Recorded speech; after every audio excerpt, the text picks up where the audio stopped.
Hey, Flowmies, this is Gabe, and this is another edition of the ITF Flowcast. This week we interview Melody Edwards. She's been a window cleaning business owner for over 27 years, but she's done a lot of other things. And so we have a nice conversation about pivoting, about adding extras to your business. But we do spend a lot of time talking about working as a business owner with ADHD. And we know in the window cleaning industry, a lot of owners do have it and they've learned to get along with it. She really gives a lot of helpful ideas on managing the ADHD symptoms, but at the same time, being able to use it as a way to enhance your business. And she talks about different things that she's done with her business in order to work along with it. But we really start to see that it's something that it can not only can be managed, but can actually be something that is enhances your already well-equipped business skills. So we look forward to hearing the interview, and I'll give your attention to Melody Edwards. Hey, Flowmies, this is Gabe from Gabe Spotless Window Cleaning here with the ITF Flowcast. We're so happy to have Melody Edwards join us today. Now, Melody, you own or you owned Renew Window Cleaning. You just recently sold it, Yeah, but you have been in the industry for quite a while. How many years was it? About 27 years, I so think. 27 years having some part in the window cleaning industry. So we are very excited to talk with you. There's a lot of different things that we want to touch on because I think you have a lot of really good insight to give window cleaners who are in various aspects of their business growth. But first, why don't you tell us a little bit how you got involved? Because you said you started when you were 17? I did. I was 17. I had no intention of ever being a blue collar worker as I wanted to be working in an office, sitting at a desk like fancy people. But I first wanted to go to Europe. So a family friend had a window cleaning business, and I ended up taking a job with him for a seat for, the fall season. Did my Europe thing, came back, worked in the spring season, saved more money, I just kept coming back to it. And I hated window cleaning when I first, Of course, yeah. I hated it. And I didn't quite grasp that I'm a hands-on kind of person and that I like being outside, all the things that are great about it. Hmm. And eventually it just kept getting to the point where I try to leave and I kept coming back. And the last time I left, I had left to become an esthetician so I could work at a Oh, spa and do skincare. And my old boss came and said, "Hey, I'm going to sell the company. Do you want to buy it?" And so I ended up leaving that. And I mean, I'd literally done it a second. I just wow. graduated from the school and he said he wanted to sell it. So he actually financed it for me, which is a lot of people wonder, how do you Oh, buy a business? Well, yeah. he financed it. I made payments over 5 years to Hmm. him. And but I bought really not a business. I bought a big box Customer of list. receipts, Oh, not okay. yeah, a list and a box of receipts and Gotcha. thousands of them, not in alphabetical order. Of course. Yeah. And just like I hadn't done a lot of the hard stuff. So I had to really learn on my own in a way that I hadn't anticipated. And then I sold that company. My husband, I put him through engineering school and we thought we might have to move. And I was burned out also. In 2012, I sold the window cleaning company again, or for the first time. Opened a coffee shop with a neighbor who Oh, wanted to wow. start something, which was super fun. But I financed the business for the owners who had bought it, and they had a partnership dispute. Oh, So no, I found that's it was terrible. not good. So in 2015, I repossessed like old school style with a couple of big beefy guys, including my husband. A lot of equipment and stuff. I did my research, but it took about a year in the legal system to even be able to use the name or do anything. And my Sure. intent was to take it back, put it back together because it really had fallen apart, and then like sell it basically again. But I ended up starting a placeholder window cleaning company and found like 50 clients that I used to serve that I really Oh, liked. wow. I Yeah. was going to do it like part-time. I wasn't going to really do it. I just wanted to keep it until I could get it back together. And I just ended up staying again because I bought a house that I really wanted to fix up, and that took 3 years. And so it just kept coming into my life. And I, the reason I left was because the work is difficult. It's very physical.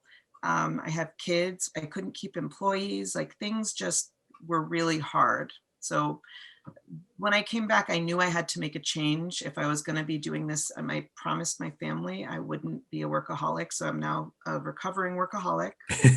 And I just tried to make it as efficient as I possibly could. And that's been my whole goal the whole time. And then I just sold that company.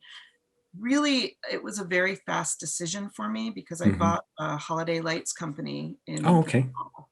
So before COVID, I had talked to a friend who has had a holiday lights company for 20 years, a neighbor of mine. I'd always wanted to do it. I'm a creative person, Mhm. but there's no way I was going to get into it on my own. And he told me, I'm going to be leaving for Florida. So I said, don't let your business go. I'd love to buy it. So we had kind of worked out a little agreement, and then COVID hit. I wasn't sure I'd be able to do it, but I finagled something. We worked out a deal. And so last fall, I took it on. I'd done a lot of training with various, CLIPA associations, and also with him a little bit. And it was just crazy to do the window cleaning. We were doing the lights, and I was raising children while homeschool. It was just ridiculous. Wow. Yeah, that's a lot. And after last year and all the quarantining, I just really thought, like, what do I really love? What do I want to be doing? The parts about window cleaning that I really loved, I'd either not mastered, but I'd gotten good at hiring and mentoring and Mhm. coaching employees. And I love customers, but I wasn't out in the field anymore. And with lights, it's just like something sparked in me. I just really loved it. And it just was an easy decision for me, not knowing what my son's schedule is going to be for school or anything. So I decided to sell it. And the other reason is somebody had approached me from another part of the state. He was interested in potentially, and he was a friend through one of my business groups. But I ended up selling it to two former employees. Mm.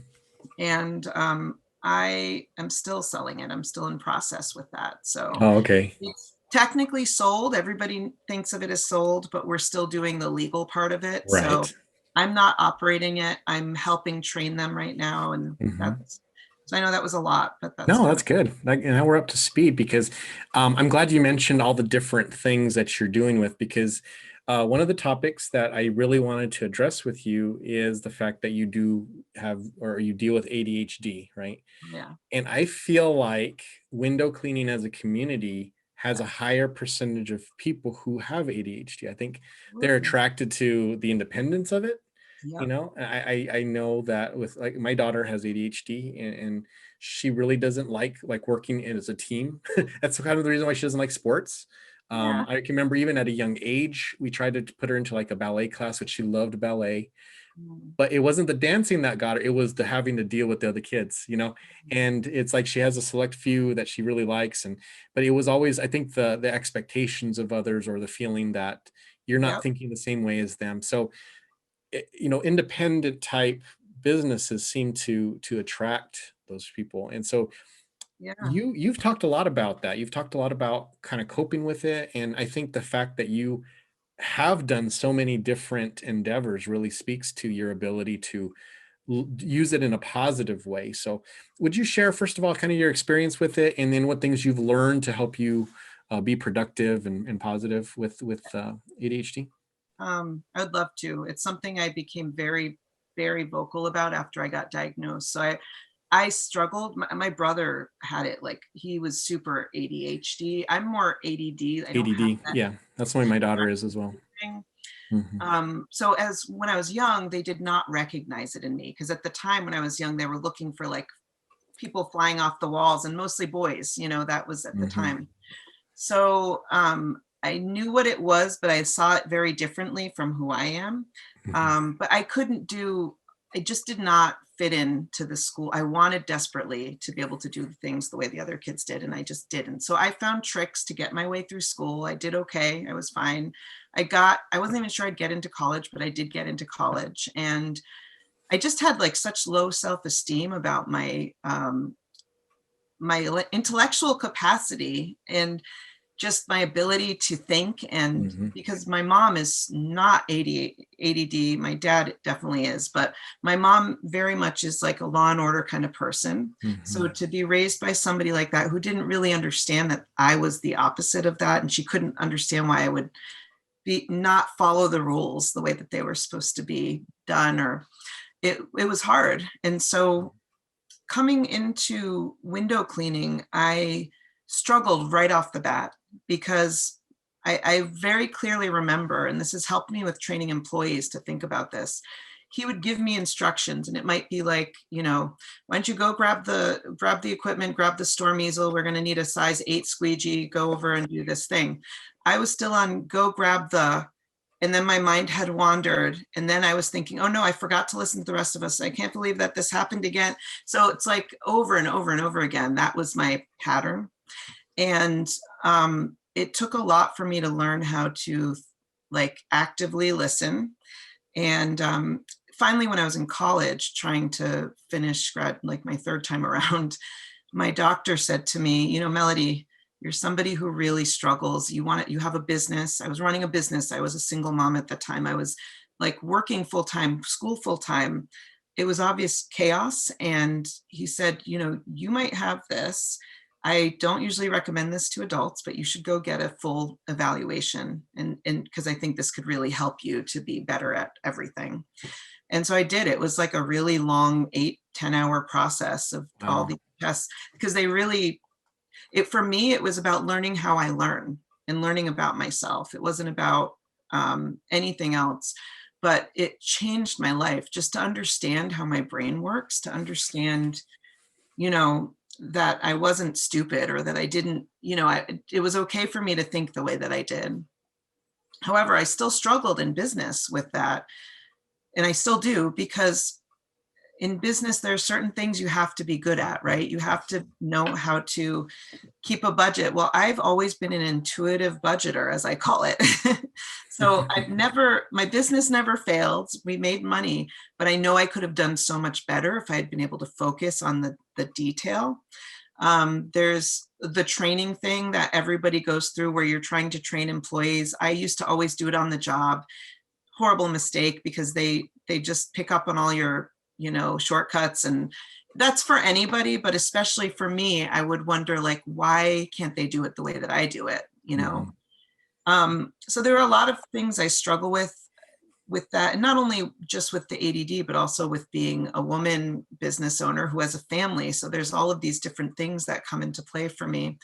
So at a certain point, maybe about 3 or 4 years ago, I really started to think, and actually it was really when I took the second time around at the business, I thought, what can I do to make this easier for myself? Not how it should be done, because I'd read the E-Myth 15 years ago now when I first had my first company.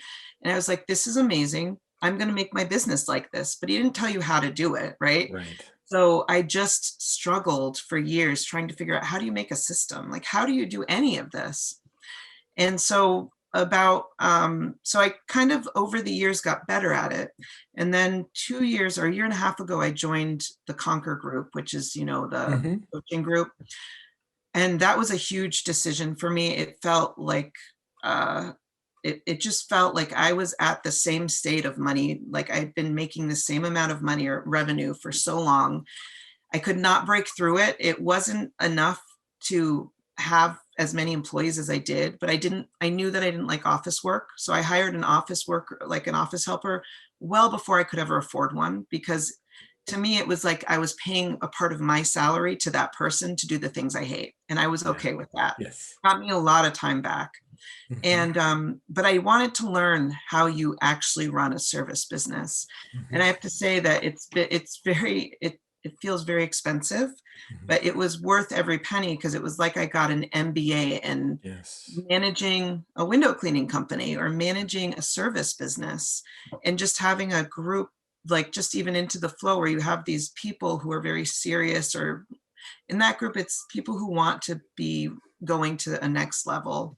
And it might not just be more money, because for me, I'm not money motivated. I say, I don't like it when I'm broke, but I don't care when I'm not. Right. So my motivation is more giving. Like I am motivated by helping people, by giving back to the community, by giving to my employees. And that helped me to learn how to be able to do that successfully.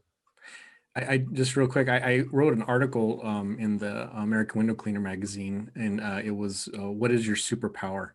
Yeah. And part of it is the idea that yeah, you may know how to, like in your case, you may know how to answer your phones and do your scheduling and do that. That may you may know how to do it, and you may know the way you like to do it, or the way you want it done. But that doesn't mean that it's something you enjoy to do, and Yeah. you also may not be the best person to do it. you know so your superpower might be in working on the glass or running the crew or promoting the business in some way. And if you can pay someone, even if you're not used to that, oh, I'm taking another paycheck on every week. But if, like you say, if it frees you up to pursue the things that you truly are uniquely suited to do and to do it well, then whatever you spend on that employee is totally worth it, Yep. because it will benefit your business in the long run. Maybe not in ones and zeros in the beginning, but through the strength and stability of your business, and the ability for it to last longer, without you burning out, because that's why you burn out. You're Yeah. doing things you don't enjoy because you have to, and that feeling of being trapped of in Yes. something is what's the start of burning out, because no I one likes to feel trapped. I can tell you this is horrible to admit, and I still, if I'm in charge of my phones, sometimes I won't call a customer back. This is going to hurt for like 4 days to 5 days. No, I gotcha. And I Yep. know I can get away with it because I have a lot of referral business. Like people want us, so I can get away with that. Yeah. You cannot get away with stuff like that as a new company. And really, that was a horrible way to run a business. Hmm. So I last year when I took on the holiday lights company, first I told my husband, "Don't worry, it's not going to be a big deal. It won't be any different than it was very different." But I knew that I had to basically, I had some commercial contracts and we were marketing for residential. I knew I was going to be doing something completely different. So I spent a lot of time last year just getting the office systems in place. Hmm. I will say one of my biggest hacks that one of my business coaches taught me is just getting Loom and then recording videos, short videos of how to do everything you do as you're doing it. And it's been essential. I have hundreds of videos now of office tasks that anybody can walk in and take on the tasks and know exactly how to do it. I've been training the new owner's wife to become the office manager, Hmm. and most of it was through that. Like, just Hmm. I don't have to do it. There's like a lot of basic stuff that you can teach through a video, and then you only have to deal with the rest of like when this happens, sometimes you have to do this thing Right. instead of teaching them everything, which is Yeah, overwhelming. that's a really good Um, idea. and so I hired two virtual assistants last year. Both of them were from the Philippines, and it was. I've hired VAs before, but I didn't understand how to do it properly, and I also hadn't done it on a long term. It was more project basis before Hmm. that. Hmm. This was like as employees. It was the best thing I ever did because these women took over. They took my systems and they were amazing, phenomenal people, and just really good at it. They could take those things and they could do all the work that I didn't like and that we couldn't do. And I didn't even run my window cleaning business last year from like September or October until December. I was just doing Wow. lights. So it wasn't to say that I wasn't there to be answering questions, but I wasn't involved in estimating. I wasn't involved in taking calls or booking appointments. Everything that I did, I set it up in the year to be able to run itself with the people. And it wasn't fully like, people talk about the dream of work 5 hours a week and go fishing well, that doesn't happen to 99% of us, but I Hmm. got it good enough where I could go and like take care of my kid when I needed to and Hmm. do more things that I like to do. Yeah. So that really helped me. But and I also hired a call service to help with any overflow that we got, because phone calls and emails tend to take up so much time. Like you Sure. can just do that all day and you don't get to the important stuff that's actually going to help build your business. And it's not worth your time as a business Hmm. owner. It really isn't. Yeah. Um, So of course my ADD, I just went totally off in a circle. No, that's good because we're kind of in a similar spot right now. So I have 4 office staff, but Wow. 2 of them, well, 3 of them I include my wife in there, but she only answers phones on Mondays. And that's because our other person who's the main scheduler, she works Tuesday through Friday. So my wife works Monday so that she can have the day off. I think that's when her husband has the day off, so they can have that day together as a family, which is important to us as well. Yes. And so those are the 2 main, but we have one other person who is kind of like a support. So she'll work towards the end of the day every day, and then just help deal with any over. So like if there's calls that they have that the one hasn't got to yet, what do you need? Okay, can you please handle the responsive bids that have just come in? Yeah, and she'll do that, and then the other one will handle the text or message or whatever, because we're trying to figure out a filter because we have so many different ways in which clients can reach us, and we don't want any to be missed. That's the hardest part, isn't It it? It's is how do that, you filter all of that into where yeah. it's easy to handle? It's hard. And so I've found that software is huge. Of course, that has its own issues, but I've been a huge fan of ResponsiBid since the Mhm. beginning. And I'm grandfathered into the Me price. And too. Yeah. it's funny because I paid for it for years and just Mhm. never used it. But it paid for itself the past 2 or 3 years. Because listen, we have storm windows where I live.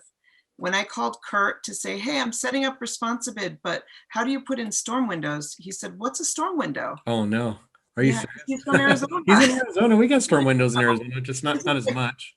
2011 or something like that. Uh-huh. So I tried at that time. It was so hard. And when I came back, I got back on board. But really, the past 2 years, I just honed it in as much as I could. Mhm. And it's been awesome. It's been so good.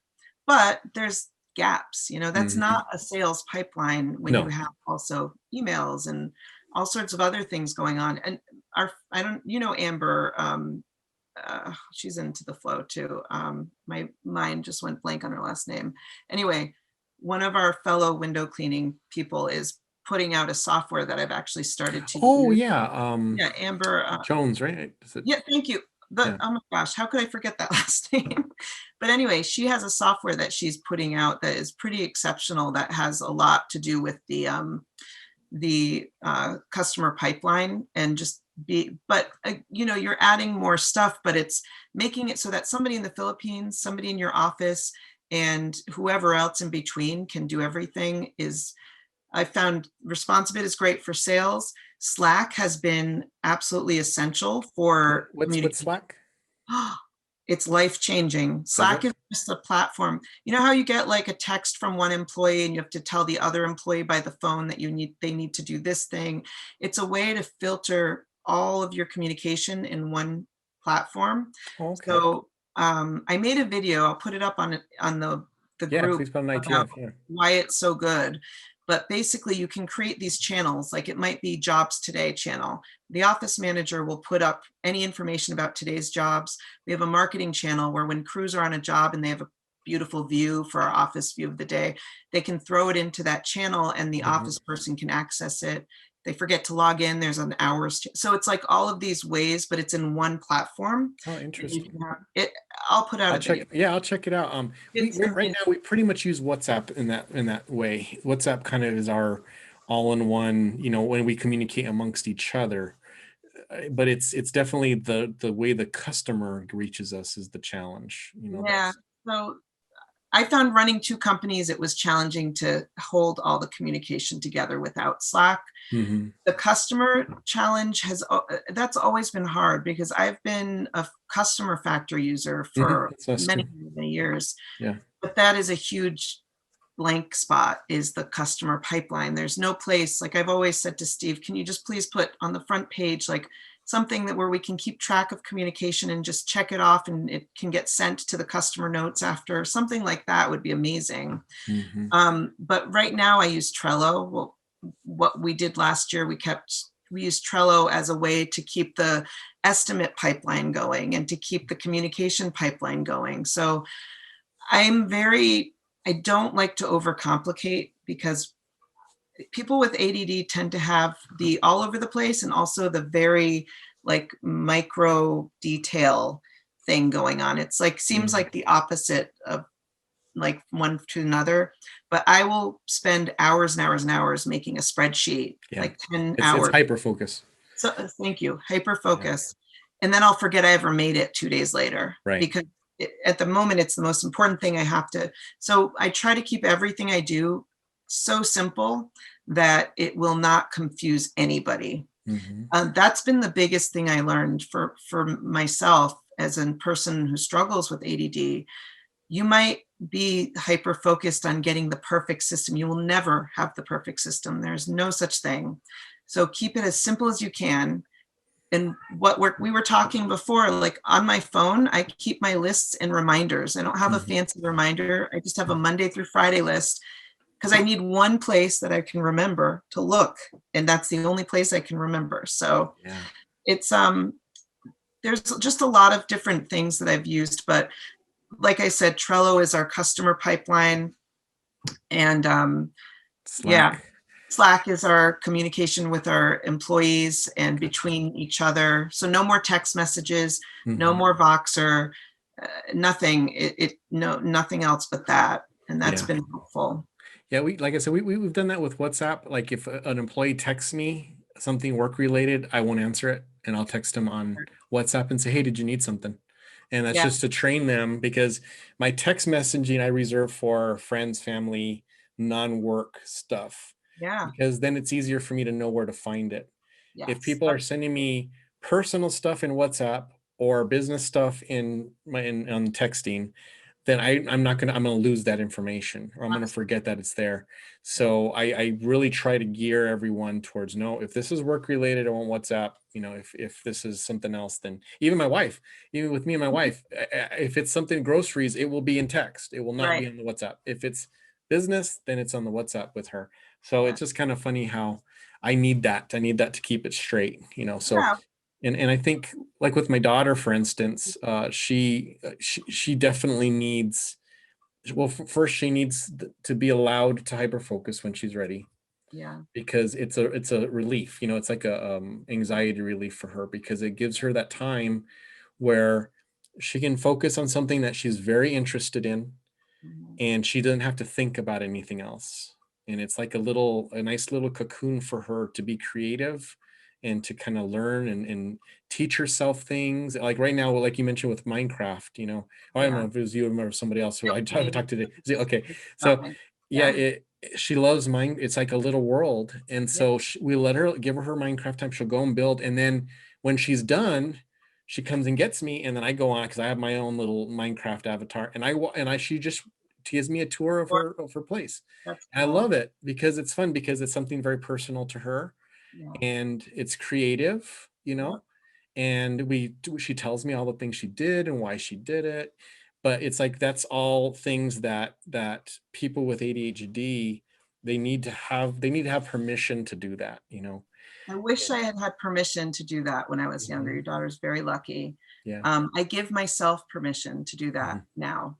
Um, and I merged that with work. Mhm. I had to make a video. My husband told me yesterday, you need to do something creative, because I was just like a cloud. I was just all over. He's like, just do something that's going to make you feel better. So I ended up making a window cleaning video, but I made it very creatively.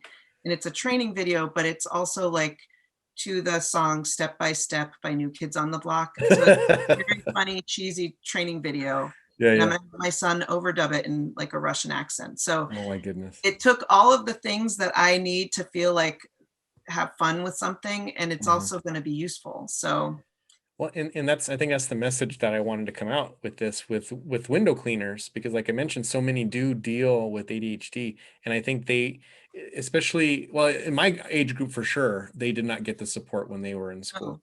And really, it's only been in the last 10 to 15 years that it's been accepted, because like you said, that attitude of ADHD being an excuse that bad kids fall back on, yep. right? Yeah. That if they just had some discipline in their life, well, then now they would straighten up. But their parents obviously aren't doing that. That messaging is extended for a long time, and only recently has it been understanding that, no, this is just a different way of thinking of things, and Yeah, your just brain is because just wired differently, it's and wired differently. we all are, like Mhm. every brain is wired differently. But as we know, school is made for the people who, a certain percentage of people. And Mm-hmm. like my son, he has dyslexia, but he is good enough to be in school, but he's struggled, you know. Mm-hmm. My Mm-hmm. daughter, she's 22, she floated through like I did. She got A's, but she didn't have to work very hard, you know. So we all do what we have to do. But I think if you don't have the positive messaging when you're younger from teachers, from parents, or just understanding how you Yeah. work, it lived with me for 20 years before, Yeah. or however long before I was diagnosed. I, So, I I had a friend who really helped me. Not at the time, it wasn't about ADHD, but I think about it a lot when I deal with my daughter. mm, She was an opera singer, and she, I mean, really big. I mean, went to New York, is just super talented, even to this day, even though she doesn't, do touring or anything. She's a teacher, but she still will sing on certain occasions in town. Really super talented. And I remember back in high school, she had asked me for help with math. And so I was like, sure, I'll tutor you, So I'm tutoring her on what I thought was very simple, and she was just really struggling to get it. And I said, well, and I remember what I said. It wasn't meant to be mean. It wasn't meant to be belittling, but I said something to the effect of, well, it's common sense. It's just, you just do this and this and this, and that's where you get your answer.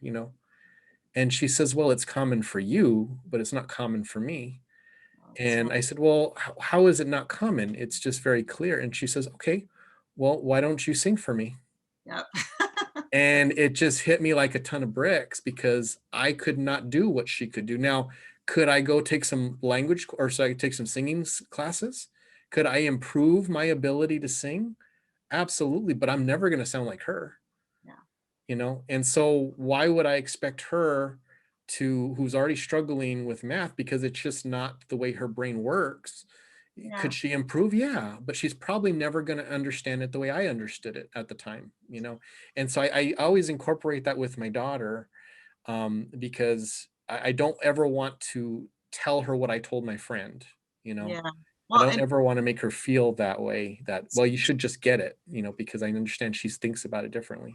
well, I had my boss that mentored me basically when I first started cleaning windows. He had the mind of an engineer. And I Mhm. didn't understand that at the time, but now I'm married to an engineer, so I get it. He would think about things and systems in such a way that people thought he was crazy sometimes. Like we have so many window sizes here, and I have 50 squeegees in a case that we cut. It's at an eighth of an inch each, and we use each one of those. And but the he taught me that system, and I've used it ever since. And people don't believe it, but it speeds everything up so much from just doing it the regular way and there's less streaks. It's easier for employees to learn the system and to be Mhm. better at it immediately. He taught me all of these things that I've taken with me.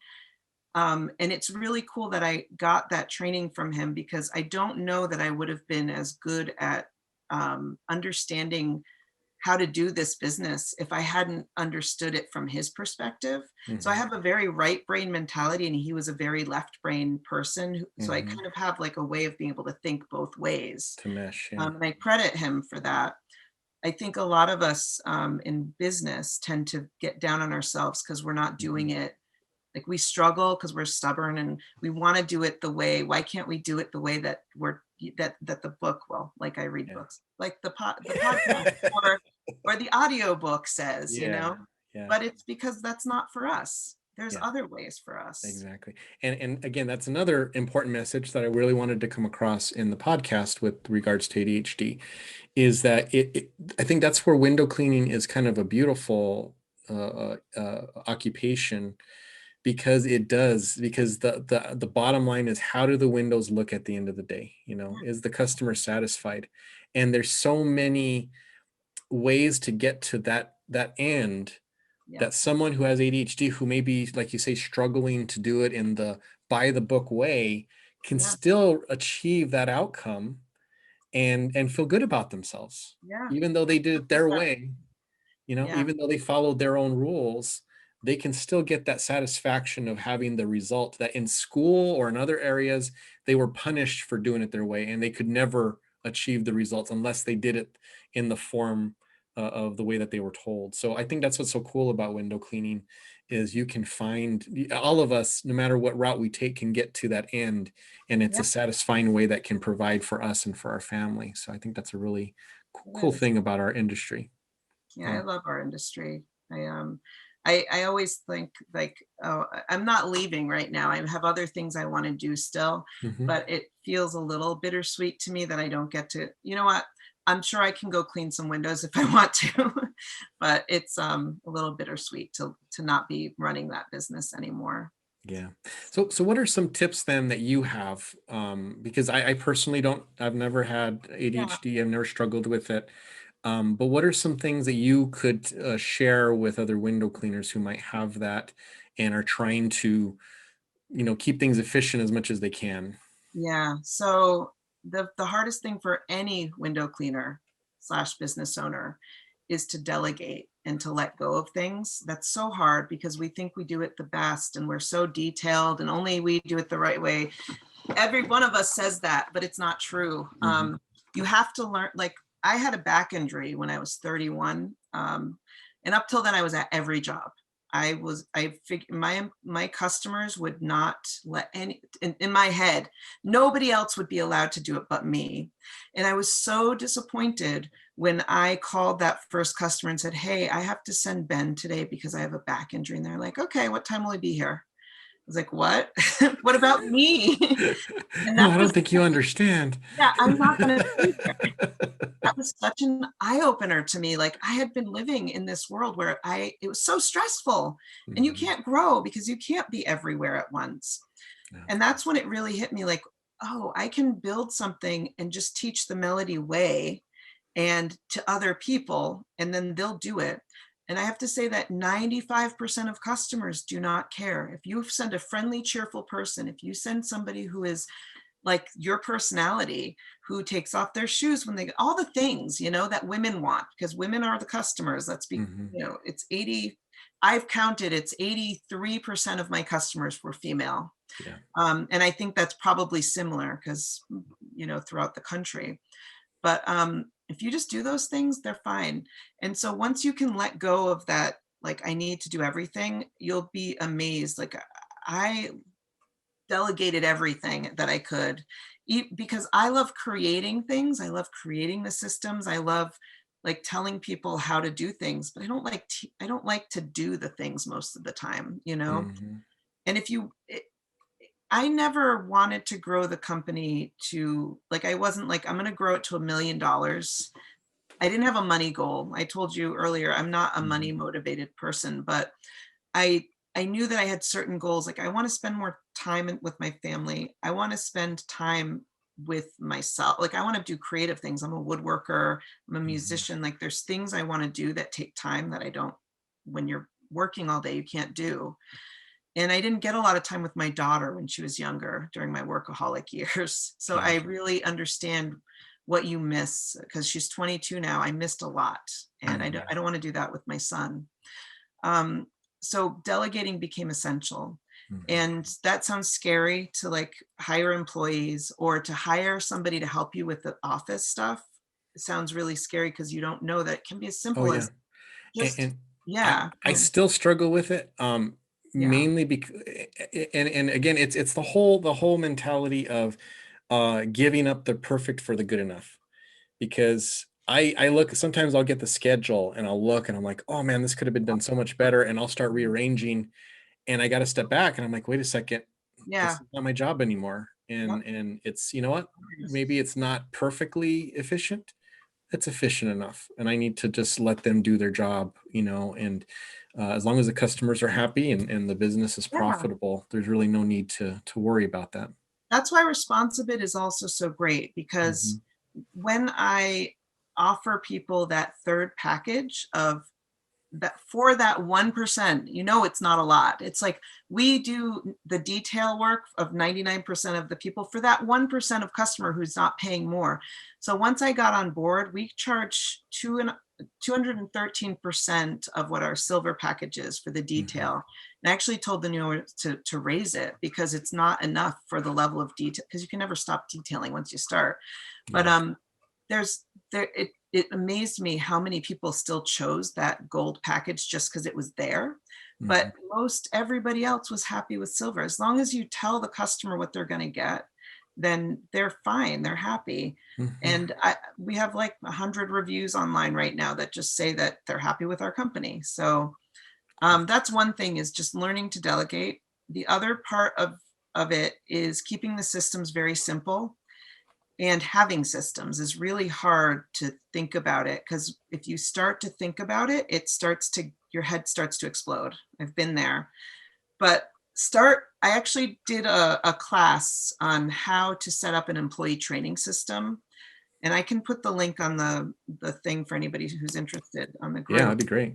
What I did, it's very simple. I did it with Post-it notes. You start with your services. What do you offer? Window cleaning, gutter cleaning, whatever it might be. And then you build it from there. And it's very visual. It's very easy. It doesn't have to be done in one day. It took me about a year to really figure out how you train, what people need to know. And then from there, I've been building it ever since. And this year, I'm finally getting to the point where it's good enough to, like, I could train people with it before. Now it's the point where it's really automated. And that's like Awesome. so exciting to me. Yeah. So that's important to have, even just a simple, not in the field, but even just taking a day to train somebody out of the field, to tell them to go look at your website and figure out what Yeah. you guys are about. Like, so you have the customer messaging, you know, simple things like that. Make a video of how the van needs to be organized, and then make a Oh, map. I gotta do that. That's on my list. I gotta do Oh, let me tell you, that. I laminated magnets that had pictures of each item that goes in the van, and they go into the vans. The vans are different, so, but they went into on the row, and then there's a sheet that shows where everything goes if you can't find the picture. It changed everything, because my number one issue with employees used to be they don't clean up after themselves. They think I'm their mother, and people used to be late a lot. And I can give you a great tip about hiring people who will be early. This changed everything for me. It's like the most magical thing ever, is you interview people at 6:30 or 7 in the morning, Oh, and you can really see who's going to be somebody who's just hopping out of bed every morning, hmm. or who's going to be somebody who's alive, awake. And then you ask them during that interview, what time do you usually get up in the morning? And the people who are super tired might say like, oh, 10 or 11. Because they're so tired, they're not thinking about what they're saying. And just doing that part. And then also the last thing is, I watch how they walk in and walk out. Do they walk with a sense of purpose when they're walking? And like slow walkers, they're in their head. They're the hardest people to train. They take so long. You want somebody who just walks like they know where they're going. And Yeah. so those things, last year and the year before, I'm telling you, everybody was early. For the first time, there was so few people that were ever late. It was magic. Nice. And it was simply Interesting. because I interviewed them in the morning. Hmm. And I also give everybody a disc profile to do too, because I've tried to work out what my best type of employee is. But I Mhm. think that the morning part doesn't have to do with disc. So testing personality and just how people work together.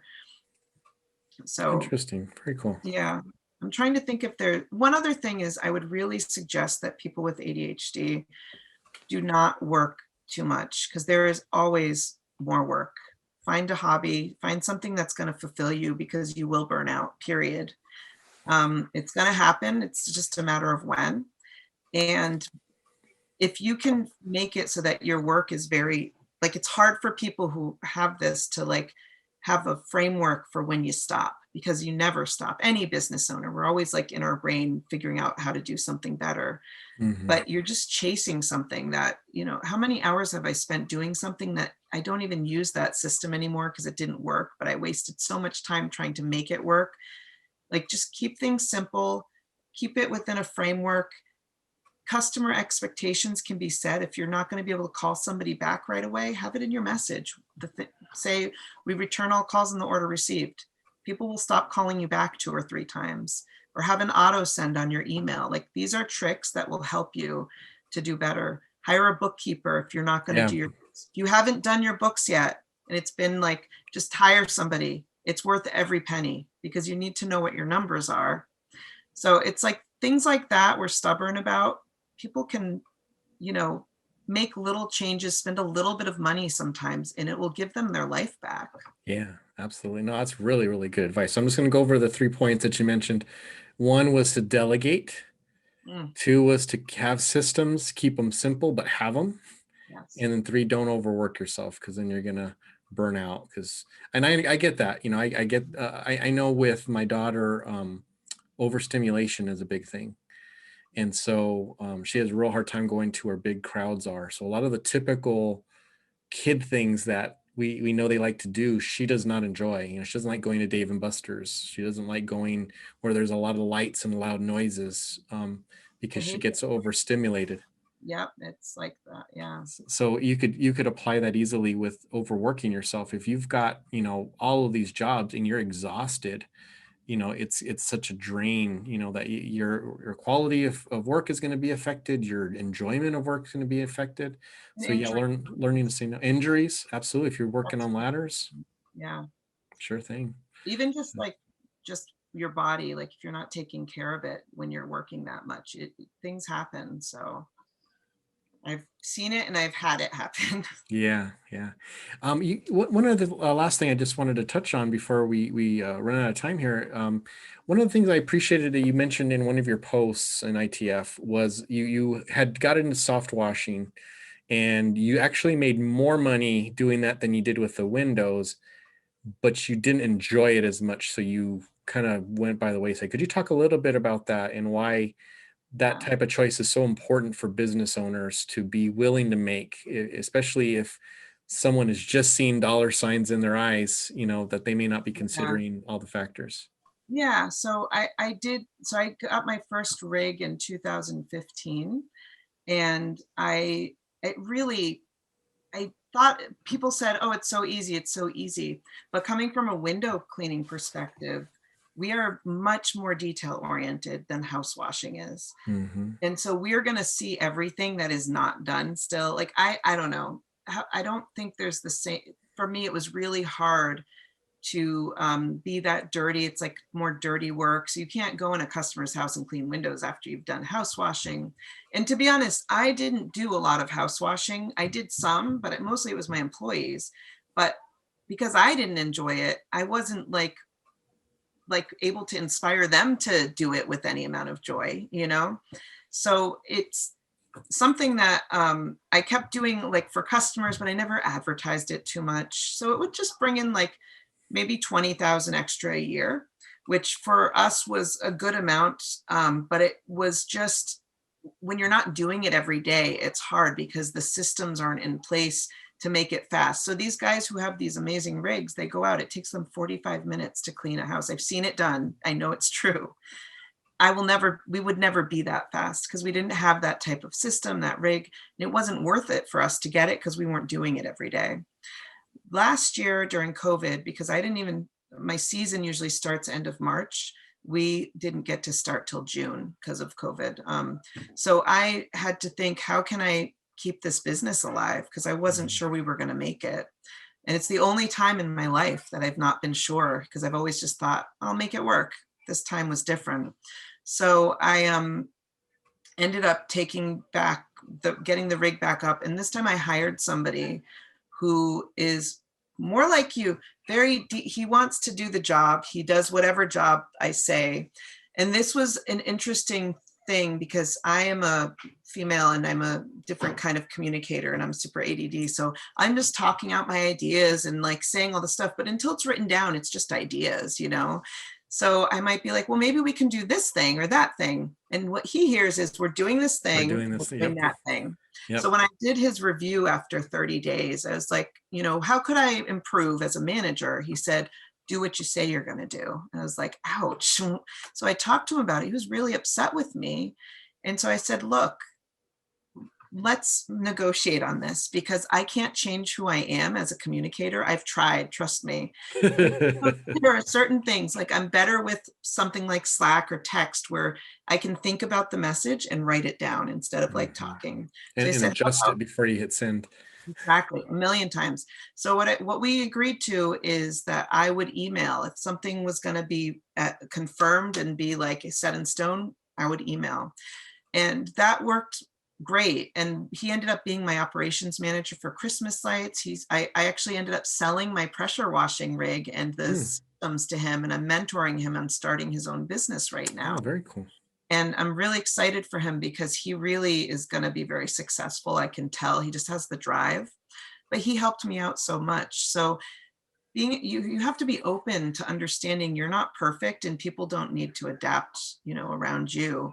So getting back to the soft washing part, I just realized that for me, it was not something that was going to be.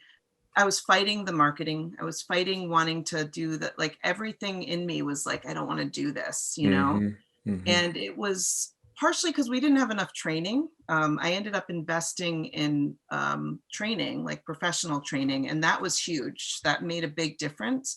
But hiring somebody who I felt who was only going to do that job was also the thing that made a difference. Because before we were trying to do everything, and you Yeah. you can't do everything unless you're going to. It gets too hard. It's Yeah. very difficult. So I actually think house washing is a great idea for a lot of people if they're trying to up their revenue, because it really is more money per hour. If Mm-hmm. they can enjoy it, if they can find Right. some sort of, besides the money, because money comes and goes, you have to keep that passion with whatever you're doing. And Mm-hmm. so that's just Agree. my thoughts. I know that that's very different than how other people would think about it, but Well, no, I see. I'm not money motivated either. yeah, I care about paying my bills.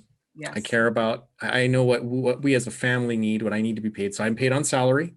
yep, So regardless of what I do, that's what I'm going to get, And so every year we kind of reevaluate what do we need to make, what would we like, and I'm not motivated. Again, I don't want to have a mansion. We have a little house. We love our house, has a nice yard. We love our neighborhood.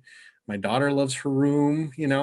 So yeah. it's like I don't need to make a lot. I do have things that we need to prepare for. And I want to, if we have a medical emergency, I don't want to feel like we're worried of losing the house. But Totally. on that note, um, I do want the business to be healthy, and I do want it to Yes. grow, and I want to have money to expand if needed, or to take care, maintain the vehicles and the equipment that we have to the standard that I have. We replace all of our ladders every 3 years, like OSHA says. Anything safety, I want to, as because that's my employee safety, and I would feel terrible if we did not follow those guidelines and someone was injured because of a failure. Absolutely. And so to do that, you have to have a healthy business, You but do. you can't do that at the sacrifice of your own enjoyment. I And did that a couple years. I've done that where I Mhm. tried to build a culture around employees, but I kept losing employees for various reasons. But I ended up giving so much money away in a way Mhm. because it's hard to understand, like when you're not focused on the actual numbers on a piece of paper, Mhm. on a budget sheet. It's hard to understand because it's just moving constantly. One thing I forgot about with the ADD thing, huge, changed my life, was implementing the profit first method with money. That Gotcha. changed everything for me. Yeah, we have implemented some aspects of it. We haven't done a full thing, but I could definitely see with someone who has ADHD why that would be of Oh, supreme value it's the because first time in my life where I looked at my bank account in shock at the end of the year because we suddenly had money in it. yeah. And it just made no sense, but it was such small changes. And I will say I had to read the book twice. So I read it once and I listened to it once before I really understood the concept, because it's so simple that it seems Mhm. stupid, but it was just altered everything. And I'll always use that for my business from now Yeah, on. the concept I think that really paid off for us was having another account in a different bank. Yeah. And doing that was that out of everything in the book, that's the one thing that one had immediate help, and two was the kind of the easiest to implement. Yeah. Yeah. And yeah, because I don't think about it. It's just there. It's just there accumulating money. And then I'm like, wait a second, we got to make this. Oh wait, yeah, I got that account. Yeah. It's What magic.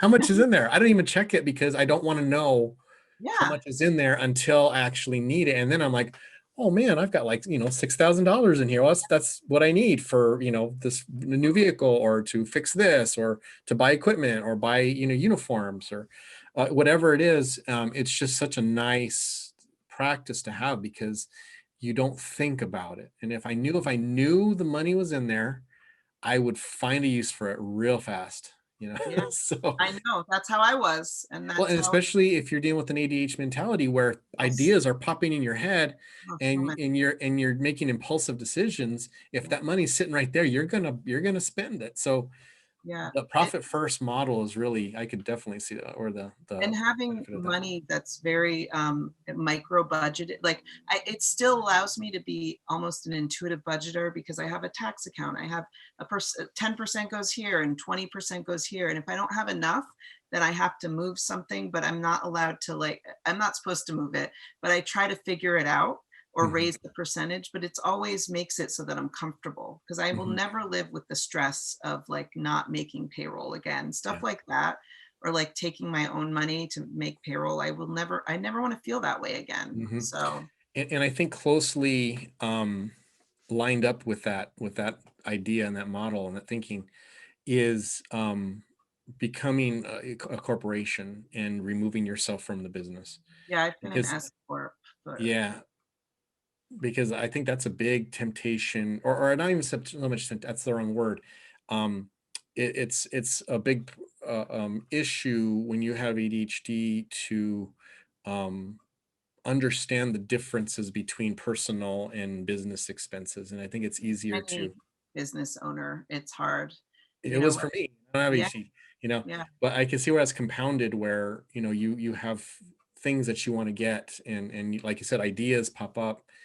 And for us, we were always the eat well when you're busy, and then eat ramen noodles when you're not, totally. and Yeah, up and down and up and down. And then once we incorporated, and then I at first I was going to make myself hourly and just say, well, I'm just going to be an employee.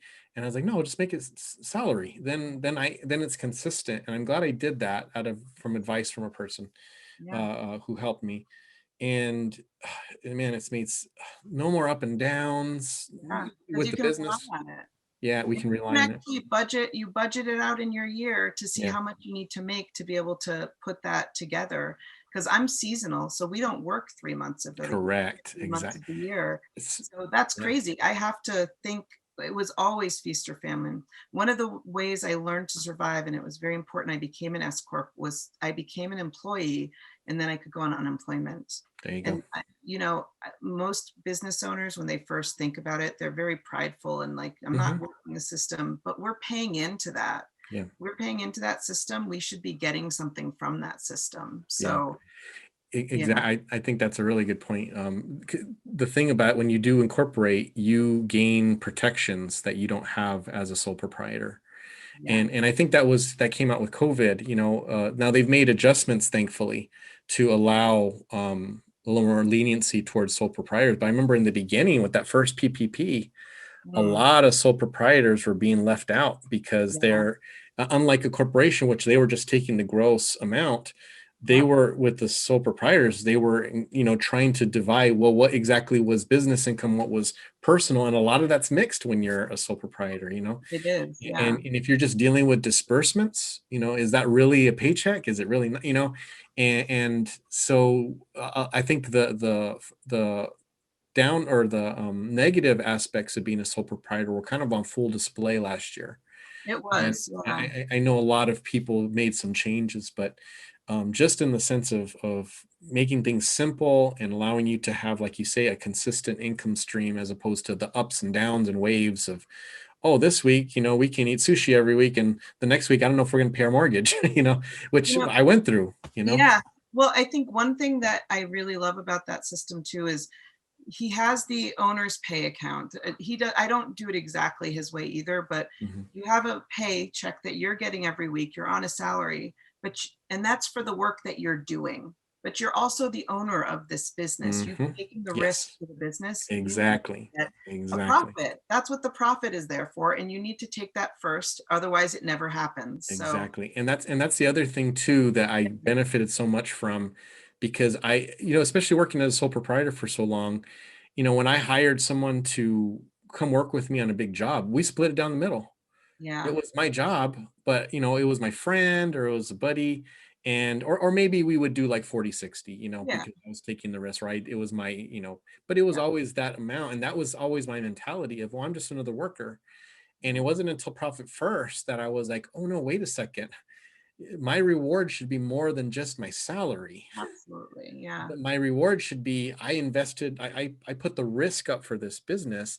The business should be giving me a bonus from that, and I should be getting more money. I should be making way more than my employees. And at the time, I really wasn't making that much more, I have, yeah, there's been many times I haven't made much more than my employees, and and that was poor planning, poor planning. basically. And Absolutely. so, yeah, and it is really hard sometimes to think of us as business owners. We're thinking of ourselves as window cleaners, Yes. and also it's like kind of like a self-esteem thing. Like a lot of us make it a point of pride now.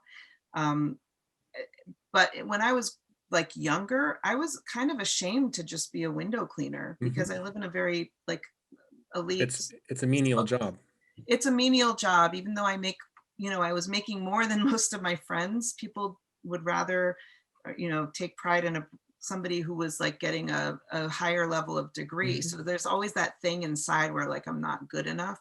That used Well, to come up a lot when I was younger. and But unfortunately, that I think that's higher for women too. I mean, my oh yeah, wife would say that a lot because yeah, she would go on a job, and we would be cleaning these mall accounts, and who's working at the store? It's these little, young, and they're dressed all nice and looking their best, and then they're looking down at my wife, who's, she's wearing jeans and a shirt, she's sweating, so her hair is just up, just to, in a practical way.